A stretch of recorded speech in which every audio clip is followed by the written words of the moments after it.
PSL final একেবারে টান টান উত্তেজনাময়। শেষ ওভারে গিয়ে লাহোরের শিরোপা জয়। শিরোপা জিতে উল্লাস সাকিব রিশাদ মিরাজদের।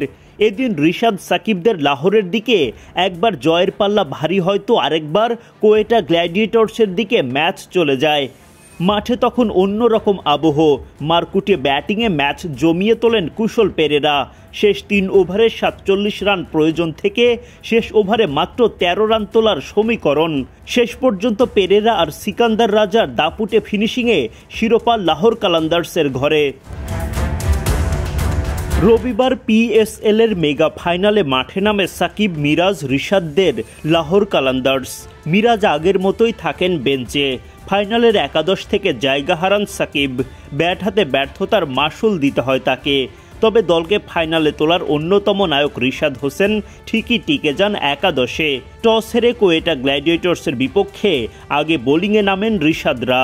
ইনিংসের 8ম ওভারে প্রথমবারের মতো রিশাদকে বোলিংয়ে আনেন লাহোর অধিনায়ক ইস্পাহানি বেকারি ফ্রেশ, স্বাদের আবেশে একটু আয়েশ। শাহিন শাহ আফ্রিদি প্রথম বলেই বাউন্ডারি হজম করেন। এক বল ডট দিয়ে আবারও রিশাদের বলে হাসান নেওয়াজের বাউন্ডারি। জোড়া বাউন্ডারি আর 2 ডট দিয়ে প্রথম ওভারে টাইগার লেগের খরচা 10 রান। দ্বিতীয় ওভার বোলিং করতে এসে আরও বিপত্তিতে পড়েন রিশাদ। হাসান নেওয়াজ এবার প্রথম বলেই হাঁকান ছক্কা। এরপর টানা 2টা 4 হাঁকিয়ে 50 তুলে নেন হাসান। এই ওভারেও উইকেট শূন্য থাকা রিশাদ খরচ করেন 16 রান। 3 নম্বর ওভারে আভিষ্কা ফার্নান্দো রিশাদের বলে হাঁকান জোড়া বাউন্ডারি। এরপর আর তাকে সুবিধা করতে দেননি। ফের বাউন্ডারি হাঁকাতে গিয়ে রিশাদের জালে ধরা পড়েন। শাহিনের ক্যাচে বিদায় ঘণ্টা বাজে আভিষ্কার।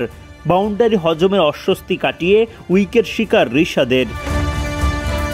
এরপর ইনিংসের 15তম ওভারে ব্যক্তিগত শেষ ওভারটি করেন রিশাদ। এই ওভারে আর উইকেটের দেখা পাননি। তবে ডেথ ওভারে এসে খরচ করেন মাত্র 5 রান। মেগা ফাইনালে সব মিলে 4 ওভারে 42 রান খরচায় একটা উইকেট তোলেন রিশাদ। শফিকের বিদায়ের পর চাপে পড়ে লাহোর। জুটি গড়ে তোলেন লঙ্কান তারকা কুশল পেরেরা ও ভানুকা রাজাপাকসে। কিন্তু তারা প্রত্যাশা অনুযায়ী রান তুলতে পারছিলেন না। 16 বলে 14 রান করে ফেরেন রাজাপাকসে। শেষ 3 ওভারে জয়ের জন্য লাহোরের দরকার পড়ে 47 রান। সেখান থেকে লড়াই চালিয়ে যান পেরেরা। শেষ পর্যন্ত পেরেরা ও রাজার অবিশ্বাস্য ফিনিশিংয়ে শিরোপা জয় লাহোরের। ফলে বাংলাদেশের 3 তারকা সাকিব রিশাদ মিরাজরাও পেলেন পিএসএল শিরোপা জয়ের স্বাদ।